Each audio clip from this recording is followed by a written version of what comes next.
আসসালামু আলাইকুম। Khulna collectorate public school and college কর্তৃক আয়োজিত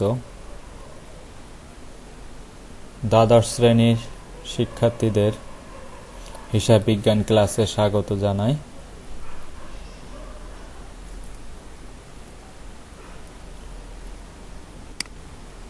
অনলাইন ক্লাসে আজ আমার পাঠ শিরোনাম হিসাব বিজ্ঞান দ্বিতীয় পত্র একাদশ ও দ্বাদশ শ্রেণী উৎপাদন ব্যয় হিসাব অধ্যায় সপ্তম।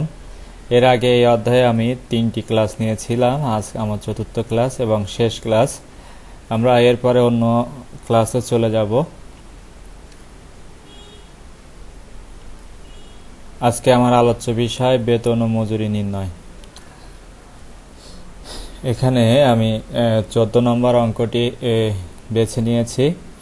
এখানে বলা আছে সুগন্ধা উৎপাদনকারী প্রতিষ্ঠান 48 ঘন্টা সপ্তাহ অনুসরণ করা হয়।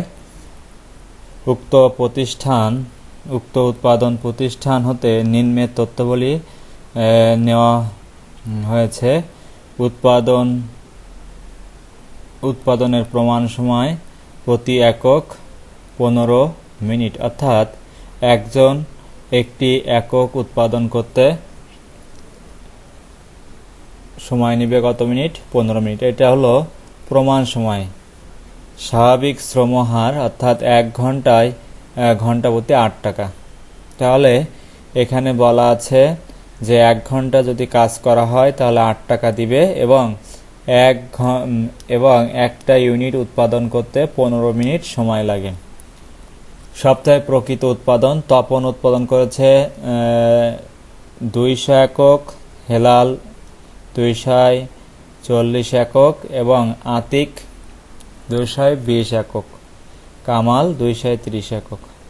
বলেছে কর্মহার পদ্ধতিতে উল্লেখিত শ্রমিকদের মজুরি নির্ণয় করো, অর্থাৎ শ্রমিকদের মজুরি নির্ণয় করতে বলেছে। তাহলে শ্রমিকদের মজুরি নির্ণয় করতে কর্মহার পদ্ধতিতে, অর্থাৎ এখানে যে একক প্রতি তাদেরকে মজুরি প্রদান করতে হবে। তাহলে আমাদের এখানে ঘন্টা প্রতি প্রমাণ উৎপাদন আমরা বের করে নেই। তাহলে 1 ঘন্টা সমান 60 মিনিট।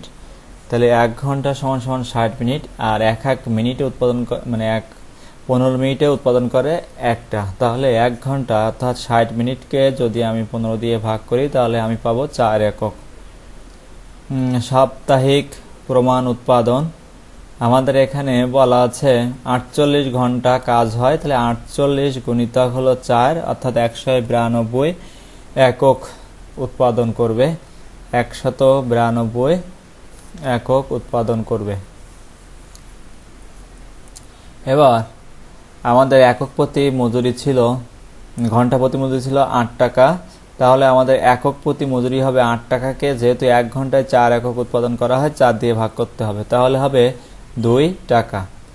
এবার আমরা একটি ছক কাটব। সেই ছকে আমরা লিখব শ্রমিক নং, শ্রমিকের নাম, প্রকৃত উৎপাদন, প্রমাণ উৎপাদন, একক প্রতি মজুরি, নিট মজুরি। তাহলে আমাদের নাম ছিল তপন, হেলাল, আতিক এবং কামাল। এখানে 3-4 জনের টাকাটি আমরা দিয়েছি 200, 240, 220 এবং 230। প্রমাণ উৎপাদন 192 একক। এবার আমরা একক প্রতি মজুরি আমরা বের করে নিয়েছি কত? 2 টাকা। তাহলে আমরা এখন এই 2 শাকে 2 দিয়ে গুণ করব, তাহলে 400 টাকা। 240কে 2 দিয়ে গুণ করব, তাহলে 480 টাকা।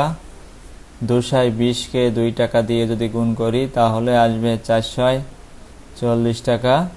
230কে যদি 2 দিয়ে গুণ করি তাহলে হবে 460 টাকা। তাহলে আমাদের এখানে মোট মজুরির পরিমাণ হবে 1780 টাকা। এই ছিল আমার প্রথম অঙ্কটি। আমার মনে হয় প্রিয় শিক্ষার্থীরা তোমরা অঙ্কটি বুঝতে পেরেছ। এবার আমি দ্বিতীয় নম্বর অঙ্ক আসি। আমার 2 নম্বর অঙ্ক এখানে বলেছে নিম্নলিখিত তথ্যাবলী অবলম্বন করে ভৈরব ম্যানুফ্যাকচারিং কোম্পানিতে কর্মরত শ্রমিক হালিম, ফিরোজ এবং স্বপনের মজুরি নির্ণয় করো। সাপ্তাহিক প্রমাণ সময় বলেছে 48 ঘন্টা, ঘন্টা প্রতি প্রমাণ একক 10, অর্থাৎ 1 ঘন্টায় 10 একক উৎপাদন করে, প্রতি ঘন্টায় নিয়মিত মজুরি 5 টাকা। বলেছে প্রমাণ উৎপাদনের নিচে কার্যহারের ক্ষেত্রে 80%, আর প্রমাণ উৎপাদনের সমান অথবা প্রমাণ উৎপাদনের ঊর্ধ্বে কার্যহারের কত পার্সেন্ট? 140%।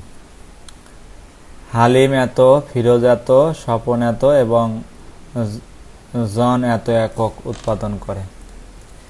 তাহলে প্রিয় শিক্ষার্থীরা, এখানে দেখো, এখানে নিয়মিত মজুরি 5 টাকা বলা আছে, কিন্তু বলেছে যদি কেউ প্রমাণ উৎপাদনের নিচে উৎপাদন করে তাহলে সেক্ষেত্রে সে 5 টাকা পাবে না, 5 টাকার পাবে কত পার্সেন্ট? 80%। এবং যার যে প্রমাণ উৎপাদনের সমান অথবা ঊর্ধ্বে করবে তাহলে সে 5 টাকার ওপরে 140% পাবে। তাহলে আমরা এবার সমাধানটি দেখি। আগে দেখি কে প্রমাণ উৎপাদনের নিচে উৎপাদন করেছে না ঊর্ধ্বে উৎপাদন করেছে।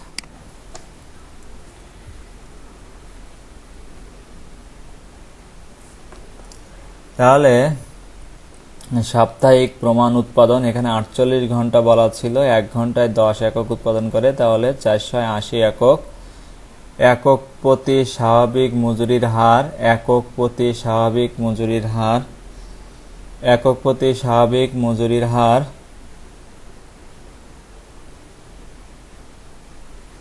তাহলে আমাদের 1 ঘন্টায় দেওয়া হয় 5 টাকা, তাহলে আমাদের 1 ঘন্টায় উৎপাদন করা হয় 10 একক, তাহলে 5 টাকাকে যদি 10 একক দিয়ে ভাগ করি তাহলে পাওয়া যাবে দাম, সেই দামটি হবে 50 পয়সা।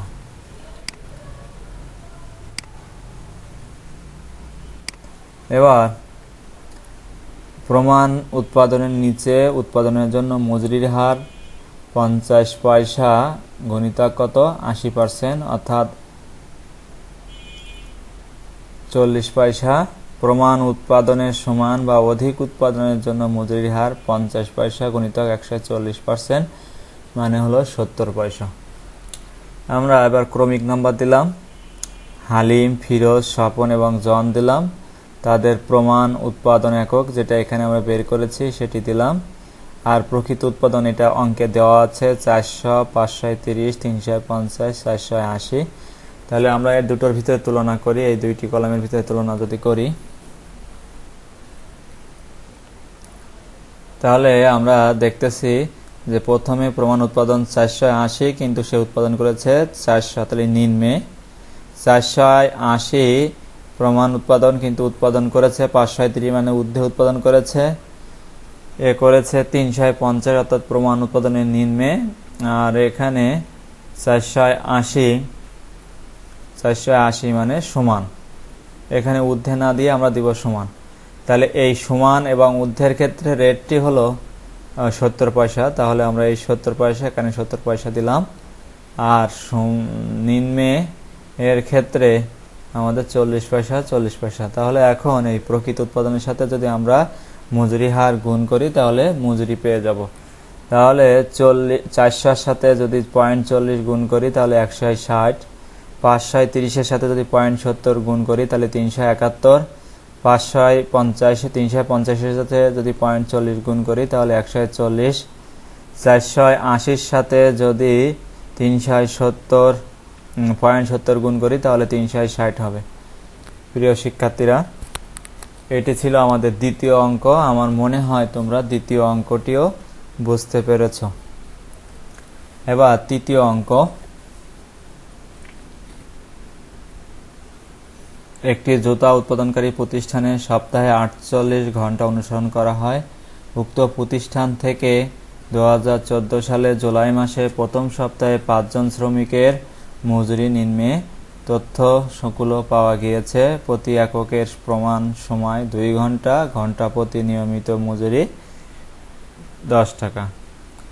সপ্তাহে প্রকৃত উৎপাদন: নাজমুল 26, সিরাজুল 24 একক, হাবিবুল 22 একক, পিটারসন 28 একক এবং বাদল 20 একক।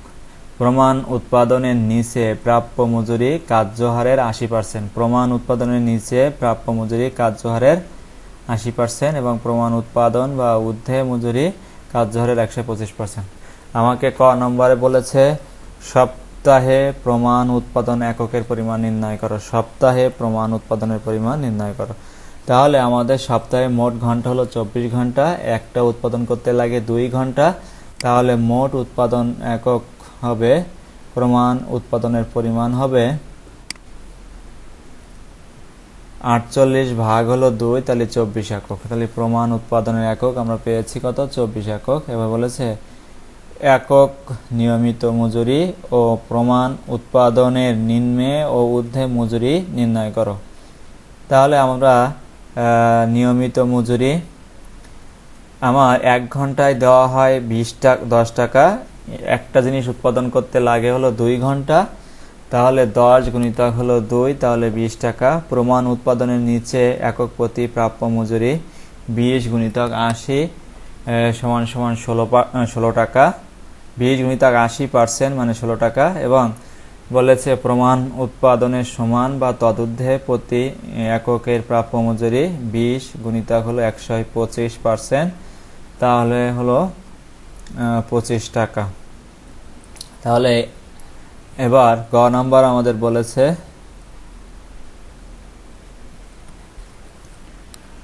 উপযুক্ত তথ্যের ভিত্তিতে মজুরি বিবরণী তৈরি করো। তাহলে মজুরি বিবরণী তৈরি করতে গেলে আমরা প্রথমে নাম লিখব, শ্রমিকের নাম লিখলাম, প্রকৃত একক লিখলাম, প্রমাণ উৎপাদন একক লিখলাম।